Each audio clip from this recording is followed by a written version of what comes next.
Welcome, welcome, welcome. You are now tuning into the Positive Deposit Podcast. I am your host, Presley Nelson Jr., and I'm so excited, to have my guest on today. Um, for you guys that are just listening for the first time, Positive Deposits supports cancer survivors through many attributes and many ways. And when you're tuning into the podcast, this is where survivors have come step up and talk about their journey, not only while they were going through cancer, but the things that they're doing during their survivorship. And so today, I have a special guest, Dr. Eddie Connor. Now, man, when I saw his bio, I was just like, man, this is a man that not only beat cancer, but has written several books, 11 to be exact. He actually helped my president, Barack Obama, with the My Brother's Keeper initiative. He has many accolades, awards, such as the Dr. Martin Luther King Jr. Humanitarian Award. He's also been a recipient of the Barack Obama Volunteer Service Award and the Barack Obama Lifetime Achievement Award. He's been recognized as the top 35 millennials in America, and he's been all over on ABC, BET, CBS, wherever there's television, he's been there, and I'm not surprised because of the dope work that he has done. And so without further ado, we have Dr. Eddie Connor. Man, welcome to the show, man. How are you? Brother Presley, man, great to be on with you. Great to be on with you. Appreciate the Raven introduction, man. Hey, that's all you, brother. That's God's work. You see what I'm saying? Yes, sir. Yes, sir. Yes, sir. So, how are you living, man? How's this COVID like treating you? You're in Detroit. What is COVID like in Detroit? We've been getting hit, man. I've had a number of friends and loved ones pass from the disease, for the virus rather, there have been some great breakthroughs. When you think about COVID affecting Black people disproportionately at a disproportionate rate, speaks to the health inequities. As Dr. King said, the lack of access in healthcare is the most shocking and inhumane. It's a racial aspect to that. So to see that, but also see some breakthroughs, people coming together in communities, people launching out and building businesses. For me, trying to channel my vision and change some things. And I had to pivot my conference. I had to do a virtual conference, just happened this past Friday and Saturday, to now I grew out my hair, new hair, who this? Oh, okay. It's been all new everything, and I don't think normal is behind us. I think normal is ahead of us. Yeah, and it has been different. I'm in DC, I'm in Maryland, but we the mayor, governor of Maryland has really been really keeping us safe. It's good. We have to wear our mask. That's mandatory, but it is a new norm. I'm used to summertime day parties, things of that nature, and I know Miami and Texas, they've been doing their thing, but you see what has happened because of that. And but in DC, Maryland, it's different, but it is the new norm, and until they have vaccines, we have to adjust. And I think that even now, being on digital platforms like this, you had to do a virtual conference. Now, that's the new wave, and so now I'm glad you're surviving. My condolences to those that you have lost, but we're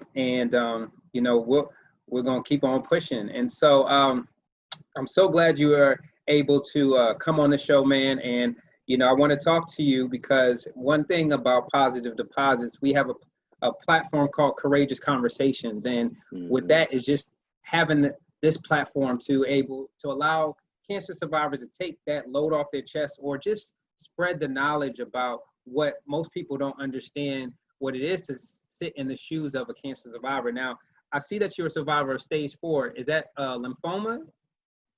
Non-Hodgkin's lymphoma. Non-Hodgkin's. Yeah. So talk to us about that. What was going on during that time that you found out? How old were you? Where were you at when you found out you were diagnosed? Yes, and I got to say thank you for this opportunity on this platform to be able to speak truth to power, illuminate our voices, especially on topics like these, and brother to brother, man to Yeah. man, you know, Yeah. especially as Black men, when we don't talk necessarily about the struggles that we face and have Yeah. a safe space or place to be able to do it. So I got to commend you on, as the shirt says, showing love. Yes. So No doubt. No doubt. absolutely. You know, 2020 marks 20 years of me being cancer free. I Oh, was just a congratulations. teenager. Yeah, I appreciate it, brother. I don't look like what I've been through. And I really believe your testimony, and God used your setback as set up for your greatest comeback. Yeah. To be in high school and to be diagnosed, you know, when identity means everything, and having these chest pains and not knowing what was going on, you know, as men, or as boys even, pain is Yeah. weakness leaving the body. Yeah. Yeah. And Yeah. you know, you fall off a bike at the age of 4, somebody kicks you and the bike, stand up, be a man. No, I'm 4, not Right. 44. Show me You better what to get back do. on that bike. Right, get back on that bike. No training wheels either. No. So the training wheels of life to a certain degree had come off me. My parents had divorced. And I was, you know, kind of angry and didn't even know why. Yeah. I'm having these chest pains watching a football game over my friend's house. I remember saying like George Floyd or Eric Garner for a different reason. I said for 3 words, I can't breathe. And I literally felt like something was choking me. Something was stabbing me in my chest. Yeah. And doctors do a CT scan on the chest. They take me into the ICU and get an X-ray, and they see as they cut me open, my cells are growing so fast they can see them growing with the naked eye around my heart, my trachea, my esophagus. Wow. And I use my voice for a living, and that's where the tumor was growing around my vocal cords. And so I felt great coming out of surgery. The doctor says, Eddie, we have a diagnosis for you. You have what we call NHL. I'm like, I'm getting ready to be the youngest on the National Hockey League team. You know, Yeah. I don't like the sport. He says, no, you've been diagnosed with non-Hodgkin's lymphoma.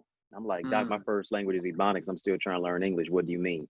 Right. Says not 1, not 2, not 3, but 4, stage 4 Ooh. cancer. And I find out that non-Hodgkin's lymphoma is an attack on the lymphatic system, where it brings blood flow throughout the body. And so to be going through that, chemo, radiation 5 days a week, something you wouldn't even wish on your worst enemy. You know, people who I thought were praying for me were literally praying on me. Sitting on the sideline expecting my demise. My own biological father never visited me one day in the hospital, but to have a praying mother, you know, to believe that God can bring me out and to live through dying places and find the can in cancer.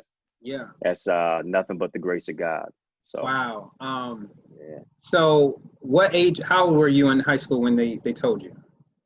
I was what, 15? 15. Yeah. So as a 15-year-old, what was going in through your mind? Because obviously it wasn't hockey, you know, but no, like, right. but what was going on in your mind, like mentally, as a 15-year-old, probably a sophomore in high school? Yeah, sophomore, like, what was that feeling? Like, what were you feeling? What, like, how did you feel when they told you this weird diagnosis, which you're like, I'm still trying to learn biology and all these other things, but they tell you this?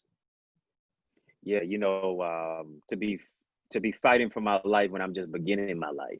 You know, when you told that you have cancer, it's a death sentence, especially stage 4. Yeah. You know, it was a lot of depression. And I remember the doctor said to me, he said, don't ask why. I'm like, right after you tell me my diagnosis, that's what you want to tell me? Don't ask why? Wow. Wow. You know, I was like, it's just so insensitive at that time. And then to be dealing with how I felt in many cases, a lot of times I was mistreated by nurses and who would treat other white patients better than me. And then you stop seeing certain patients coming in, and, you know, they had made a transition and they had passed on. So I thought it was over for me.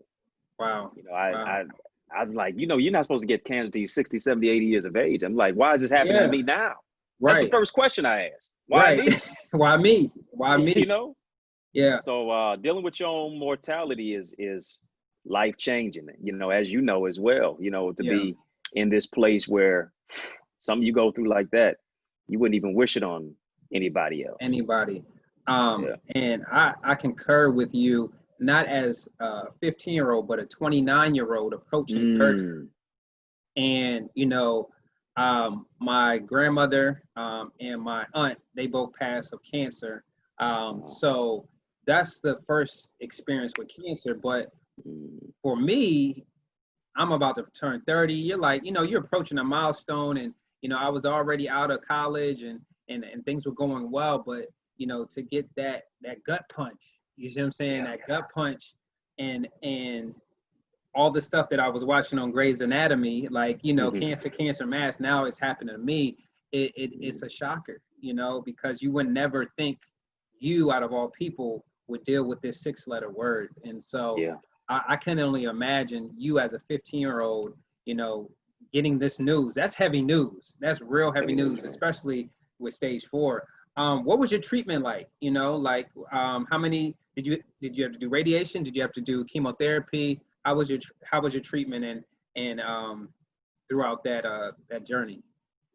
Yeah, I mean, it was rigorous treatment. I mean, I felt like I was um, getting pumped with poison so much in my veins that they were going to explode. Wow. And I don't have the greatest veins. They got to use like a butterfly clip, and so to be having a nurse sometimes needling inside of you and all that jazz is very, very difficult. But I mean, it was aggressive form. I mean, I had chemo and radiation. I Wow. was getting chemo even 5 days a week. Was 5 days a totally week. sick. Yeah, 5 days a week. It was an aggressive form. I mean, when they cut me open, the doctors could see the cells growing with the Wow. naked eye. And I mean, I was literally at death's door. And I was so sick. I mean, I was getting spinal taps as well. Yeah. Yeah. Then you're on this medication, which increases weight gain. Yep. Yep. So then all my hair fell out. Yeah. And, you know, you'd be walking. I actually, this quick story: Kobe Bryant actually, when he was wearing the number 8 at this time, playing for the Yeah. Lakers first year or two, signed a cap for me from I Oh, think it was wow. Make a Wish, or yeah. I still got the cap to this day. Caps for Kids, actually. He Wow. signed a cap for me, wrote me a, you know, little keep your head up type thing, and Yeah. signed his name. And I remember wearing that hat or a few other hats, and people just, when they saw me out in public, just, you know, kind of just turned their head and Right. like, this brother looks bad. Right. You know? And so, well, shout out to Kobe, R.I.P. to the Mamba, Yeah. you know, but RIP, still, for you sure. know, like you said that, you know, your hair fell out, it was aggressive. Yeah. I can only imagine as a young man, you know, in the world that we live in, to where the confidence is a thing, you know, like especially in high school. What other side effects? So you lost your hair. What other side effects were due to the radiation or the chemotherapy? Well, the nausea, I mean, the persistent nausea, the whole lethargy, you know, I was just tired all the time. Yeah. And it was the woe is me. I mean, to actually even think about depression leading to suicide, to where you even contemplate taking your own life before cancer does it. Wow. To see my own self emaciating before my own eyes. I remember first time my hair fell out, and I remember the doctors were saying, you know, your hair, you might lose your hair.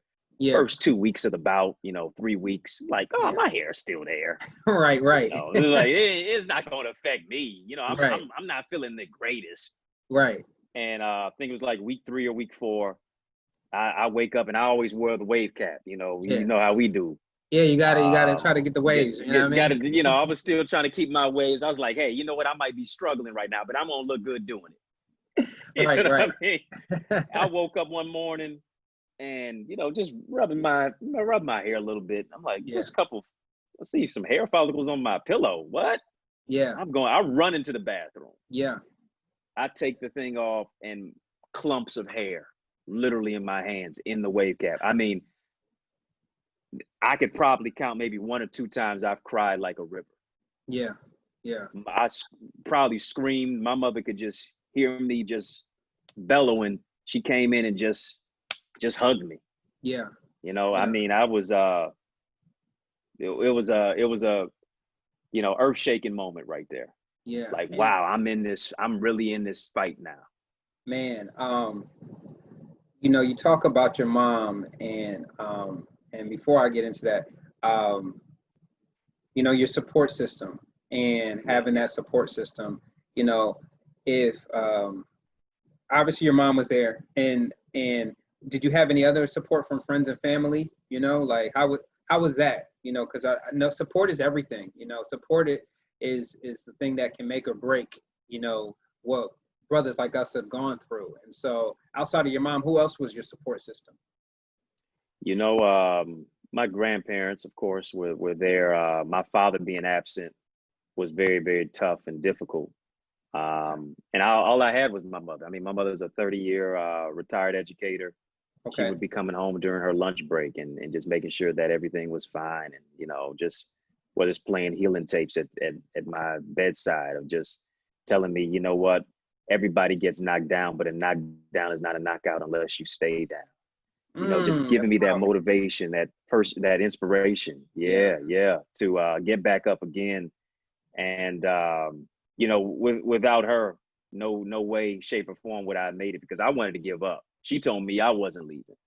It Wow. was a mother's love that made me live through what I wanted to give up A over, mother's love, man. It's strong. without a doubt. Especially a Strong, praying mother. strong. Especially a Praying mama. praying Yeah, mother. praying mama. I love Yeah. that. Were there times during that where you wish your dad would come and comfort you and be there with you through this fight? There were times, but I kind of just kind of blocked out the pain, because a lot of people really didn't even think that I was going to make it. A lot of people Mm. had written my obituary. Wow. You know, people, I mean, I remember I even had a little girlfriend at that time, and I couldn't find her in the daytime with a flashlight. Yeah, You yeah, know, and when you're going through cancer, especially when I was doing it, what, 19, 20 years ago, yeah, still everybody didn't really know, is it catchable through the air? Is it, you know, yeah, is it like yeah, leprosy? yeah, So, you know, to a certain degree, they just vanished. And it's just me, God, my mama. That's it. yeah, I yeah, mean, you talk about a lonely time. You know, people are worried about quarantine. Listen, I know what it's like to be quarantined. I know what it's like to be all alone. Know what it's yeah, like to ain't have nobody to call on you yeah. or to help you. So I'm not new to this. I'm true to this. Right, right. And so Yeah, I think a lot of people don't realize that about like COVID, yeah, okay, great. yeah, But us, we've been doing 6 feet, washing our hands, making sure that we taking care of our immune systems right. way before this has transpired. And I don't know why, man. Like when people hear that you have cancer or you're a survivor, like is it contagious like the chicken pox, or Right. like can I get it? Can if you cough on me wrong, will I get it? And they don't realize like it doesn't spread like that, like. And it's a funny story. I was dating a chick at the time back when I first got diagnosed, and I not after I got diagnosed, but she literally, once I told her, because at first, the first time I got diagnosed and I was survived it, thank God. You don't share it as much. You see what I'm saying? Like and when I Yeah. sprinkled that and was finally confident about just being a survivor, she just slowly did the Homer Simpson into the Wow. bushes. You see what I'm saying? And Wow. I was just like, I just felt like, dang, like is it really that bad? Is this what people think cancer is? Like that it's gonna spread or pass on, But I have a beautiful baby girl right now who's very healthy. So, Yeah. Yeah. that's That's a that's blessing, man. That's a it's a blessing. blessing. It's a blessing. So Congratulations. oh, thank you, thank you. So when you did radiation, I know I didn't have to do radiation. I Oh, did. wow. Wow. Yeah. So I had Praise God stage for that. 4, and I had to take 12 cycles of AVBD. And Mm. yeah, I didn't have to do radiation. And mind you, um, it was in both sides of my chest, my liver, and Mm. spleen. So Oh, those are the wow. 4 spots that it was. And I was not getting the nutrients, because the liver and that's what carries your nutrients. So I was losing weight like rapidly, and so I didn't have to get radiation. So I can only imagine you as maybe 15 getting radiation. Were there side effects just as like chemo with radiation, or is it? I mean, talk to us. What is radiation Yeah. like? Like outside of what I think is they put a little thing on your chest and then what like walk for people that don't know what Yeah. is Yeah. radiation therapy. Man, it is literally poison that they're pumping into your body. I actually have actually have some scars on my chest because I had the data port that they Mm, put into my skin, underneath the skin. yeah, the port. They were Yep. pumping, yeah, the port. Yeah, that's for the chemo because it really is not able to just go through the veins Yeah, all the yeah, time. They really have to just inject that. But the radiation is like some type of sensor that they're putting right here in the middle of the chest, and they're really just trying to just hit the cancer cells just to wow, destroy them. So wow, they're literally having to pump poison and all types of other treatment into your body just to eradicate the bad cells. Because that's really all cancer yeah, is just cells that, you know, are not breaking down. Cells supposed to yep, live and die. Cells that are not dying, yep, they're clumping together, and it's exactly, creating a tumor. yeah, So yeah, I mean, for you to not have to, you know, get radiation, brother, man, yeah. that's a blessing for sure. Bro, it was a blessing both times because so just to kind of share, and I shared this with you that I had large B cell lymphoma, and so large B cell lymphoma is when the mass grows at a rate to 60 to 70%, and if you don't get rigorous treatment, and this was R-CHOP chemotherapy, because you know there's so many different chemotherapies, but R-CHOP is one of the most aggressive chemotherapies they have, and but and so I had to get that ASAP, and it's so potent. You got to take it once every 3 weeks. You can't take because you said 5. You have to take it so much, but I could probably understand as a young man how your body is. It may need to do more, but maybe you didn't need more. Who knows? But Yeah. for me, they thought I needed radiation afterwards. Thank God, and I'm gonna tell anybody that's listening, make sure you are knowledgeable about your diagnosis. Make sure you're being inquisitive when asking these questions, because these Yeah. doctors will just tell you to do this and do that. And if you don't know, you can fall victim of getting some treatment that you don't need. Point and example and point is I just left the oncologist and my doctor said, hey, you know, you're looking good. Just keep on going with your treatment. The radiologist wanted to see me. I go to the radiologist.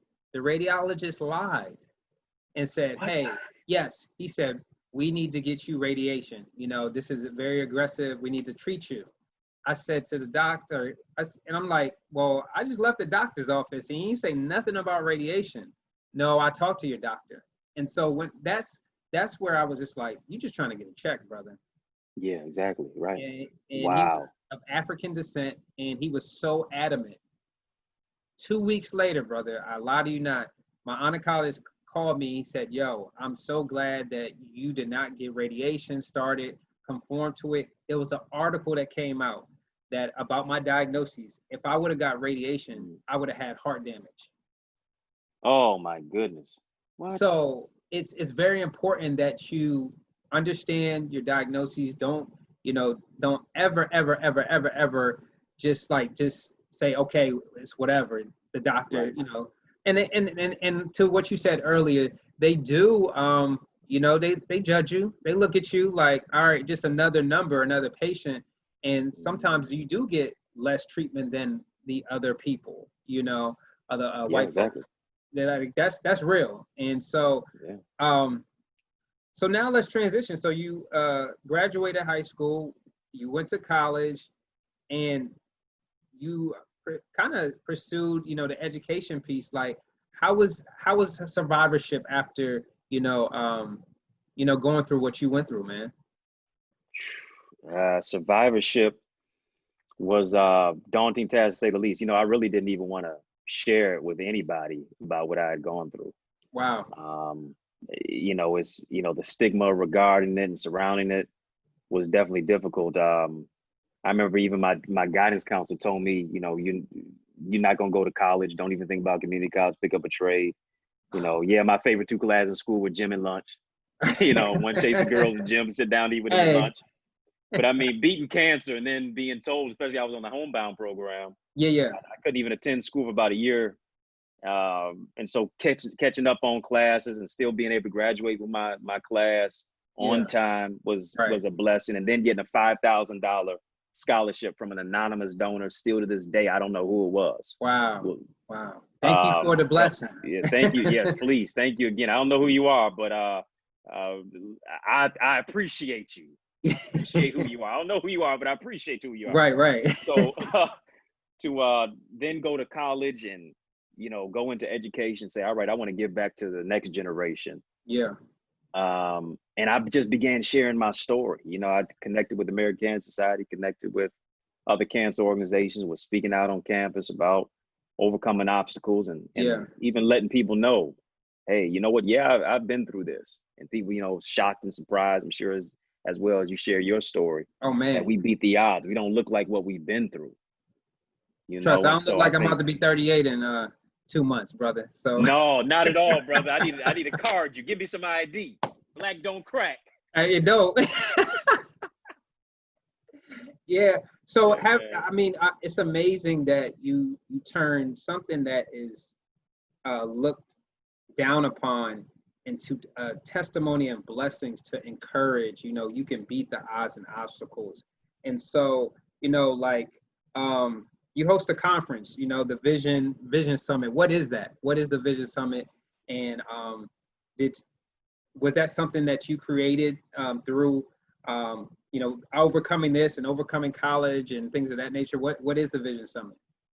Yeah, I wrote the book is actually, the Vision Summit is actually based on a book. I wrote a book that released earlier this year called 2020 Vision, How to See Beyond What You See and Transform Your Reality.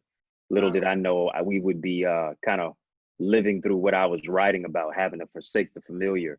And I wrote my first book literally in college with a dollar and a dream to my name in a dorm room.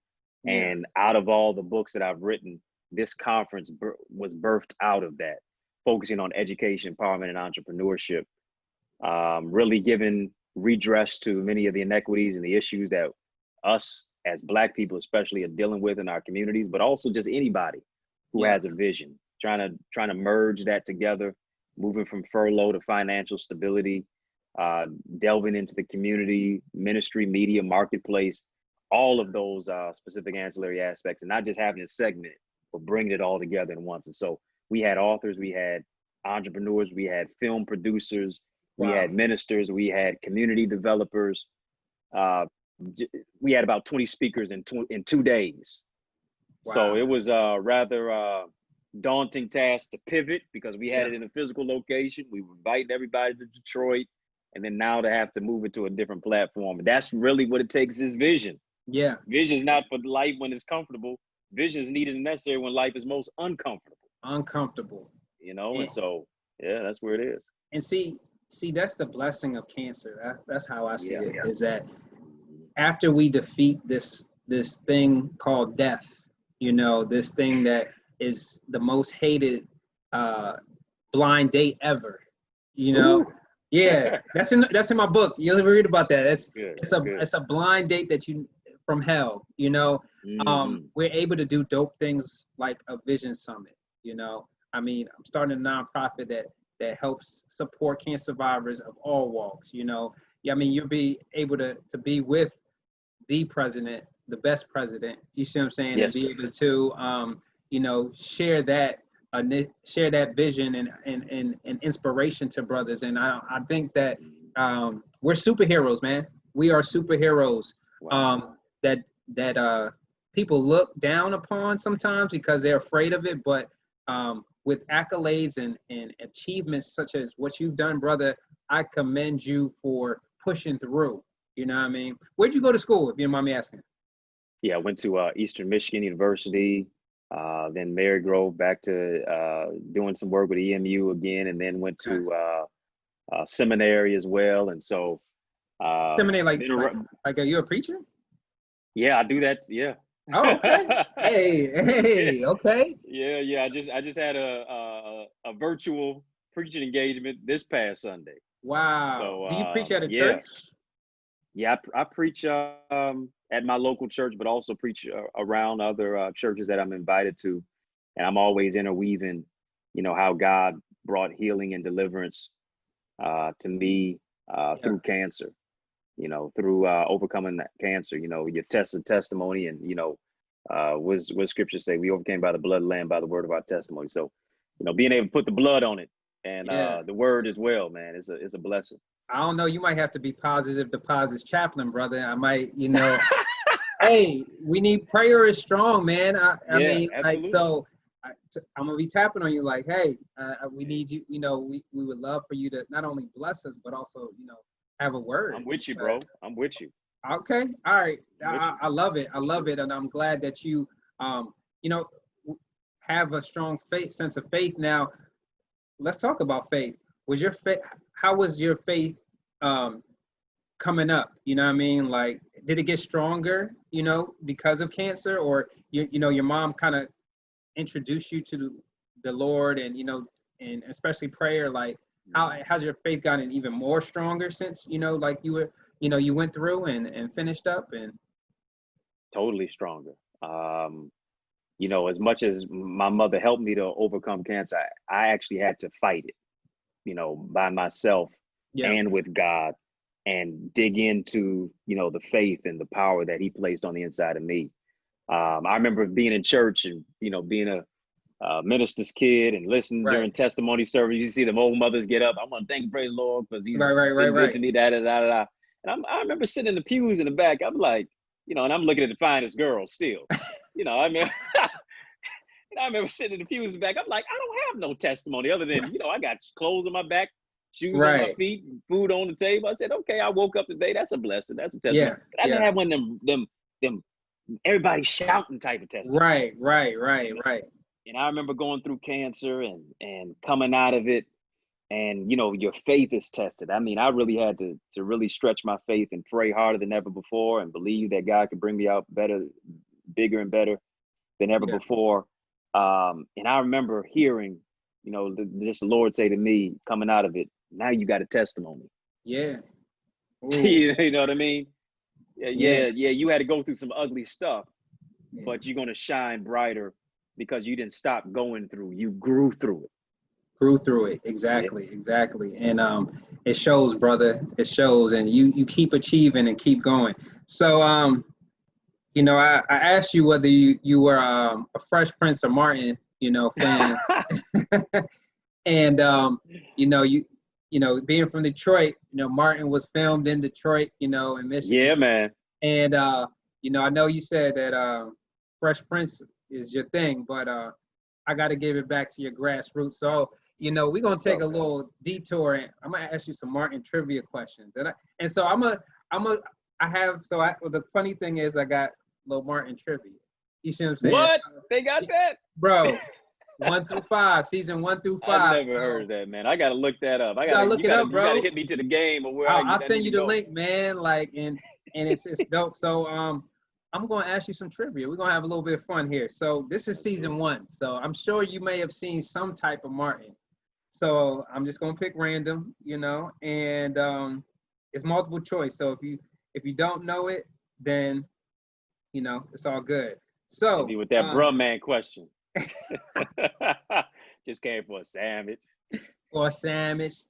Marty Ma. You know. Marty Ma. All right, so I'm gonna give you this one. So what was Pam's last name?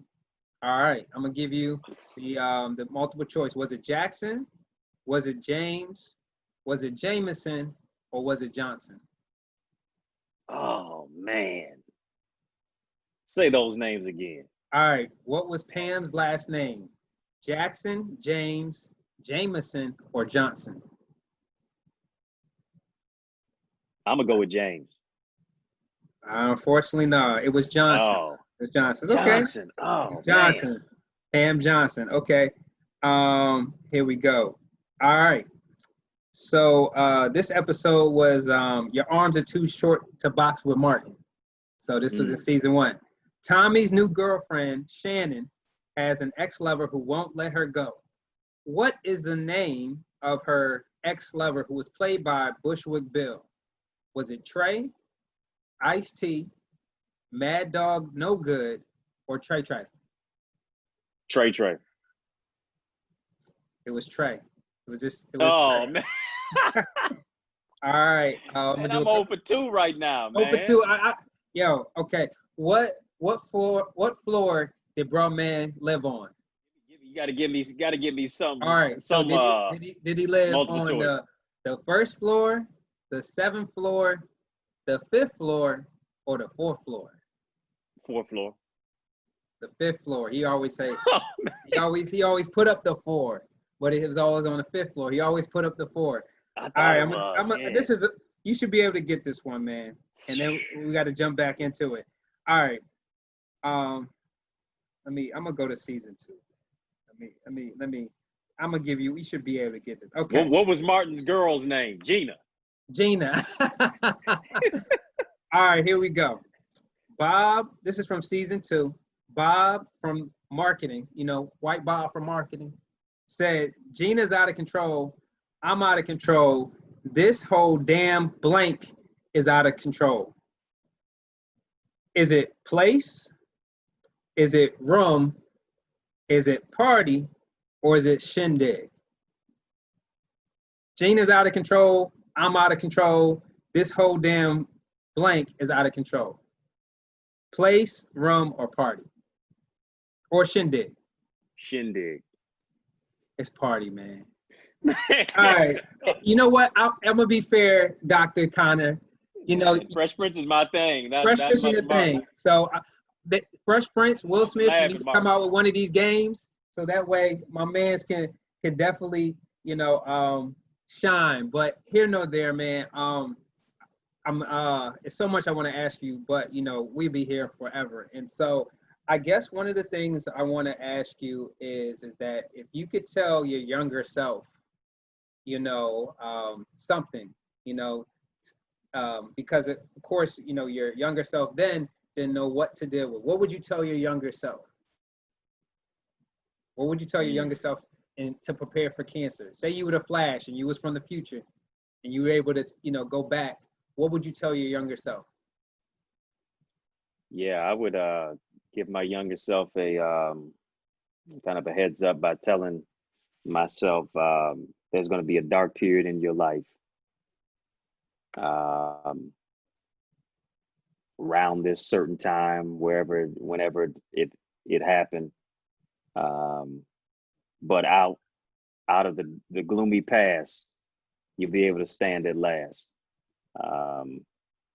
Just focus on, as James Weldon Johnson says, the God of your weary years and silent tears. Ooh. We gonna be all right. There's gonna be light at the end of the tunnel. Yes, sir. If you can just hold on and hang in there, remember that. Always everything is going to be worth it. Amen. Amen. Yeah. And so, positive deposits, right? So my nonprofit is our tagline is transform minds to change lives. So through sharing your journey, through changing the mindset of what cancer is, and to be able to, live a righteous life, live a greater life, a better life, and be the blessing for others. If you could drop 3 positive deposits for anyone that's going through cancer, anyone that's just recently diagnosed, a caregiver that doesn't know what to do, what are 3 positive deposits that you would give them? I think, one of them is cancer is spelled the way it is because you have to focus on the can. Ooh. What is that? I like that one. Hey, nobody said that one. Ooh, that's heavy. You have to focus on the can. Ooh. You got to focus on the can. You can overcome. You can survive. You can think positive. You can give yourself positive deposits by even listening to incredible shows like this. Yeah. That will help to raise your level of fight despite the frustration. Ooh. Secondly, I would say, don't lose your mind, maintain it.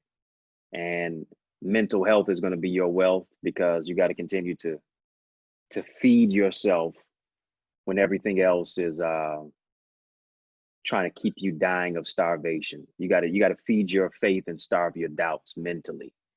And so being able to read certain information, being able just to listen, faith cometh by hearing, being able to feed your mind is going to be the next place. Yeah. And then last but not least, I would say stay grounded. Grounded in faith, grounded in fight, grounded in the level of fortitude, even when the fires of life are turned up. Know who your source is. Yeah. Know that God is your source. Stand on His word, and just because you may be knocked down doesn't mean you're knocked out. Get back up again. You may cry, but keep fighting. You may be frustrated, but keep fighting. You're gonna have the victory in the end. Woo! Yo, Dr. Connor, I'm not even I'm not knocking anyone else that has been on the show. Everyone has dropped some positive deposits, but you know, that can and cancer, powerful. Mental health, we got to stay, you know, we have to maintain that, you know, and then just staying grounded with God. You know, you ended it with God. It started with God, it ended with God. And, you know, I think that I can relate to all those things. And the gems that he just dropped for those that are listening is very instrumental on how we can defeat this thing that it continues to kill our community, especially our black and brown community. And we can overcome this, but you have to change your mind so you can make a difference in your life. And so, you know, I want to thank you so much, man, Dr. Connor, for being on the show. It was just a pleasure just talking to you. And you're a part of the Positive Deposits family. So, you know, yes, we will be seeing each other soon again. And however, where can folks, you know, follow you, man, and just see the great work that you're doing in the community, whether in Detroit or just, you know, the Vision Summit? What are your tags? You know, talk to us where we can follow you and see what you're doing. Without a doubt, brother, I just want to tell you again, first and foremost, thank you for this opportunity, this space and place, this safe space to be able to talk about this. I've done a lot of conversations on cancer, and very rarely is it curated by a brother who looks like me. Young brother as well, who's been in the same fight. You definitely can't knock that, because you give it a knockout for sure. Yeah. So really appreciate you and allowing God to just literally use your voice to give a clarion call to say, hey, you know what, we're in this fight, and let's not forget about people who look like us at a disproportionate rate when we're affected. So thank you so much to your audience, those who are listening, watching even. So please connect with me. The revolution, I'd like to say, will not be televised. It's going to be digitized. So connect with me on social media, Facebook, Instagram, Twitter, at Eddie Connor Jr., EDDIE CONNORJR. Connect with me on my website, eddieconnor.com as well. And I've got some books that I know are going to empower you. I've got a new one coming out. That's already out, 2020 Vision. And then another one where I'm talking about race relations. Is that on Amazon? Can we get that on Amazon? Yes, they're both on Amazon, as well as my website, eddieconnor.com. America I Can't Breathe, Red, White, Blue, Black Lives, and Unmasking Race in America. Wow. Well, I'm ordering both from them, brother. Actually, how can I get a signed copy? I need a signed copy. If I need to cash app you, you know, I just need a signed copy. You see what I'm saying? Oh, you know, I got you. eddieconnor.com. You know, okay. I got you for sure. All right, say less. Well, for those that are tuning in, you know, you heard it, you know, from Dr. Eddie Connor. He has 2 books. Please support Black businesses. Yes. It's very important that we read and get the knowledge from a brother that has beat stage 4 cancer, just like myself. Please follow us on every streaming platform. We're on iHeartRadio, Apple, Google Podcasts, and Spotify. The website, www.positivedeposits.org, where you'll learn a little bit more about myself and just the work what we're doing. Donate. You know, we can't do it without your support, you know, like platforms like this and this other things that we're doing in the community. And so, you know, with that being said, man, thank you again, Dr. Connor, and thank you all for the listening. So until next time.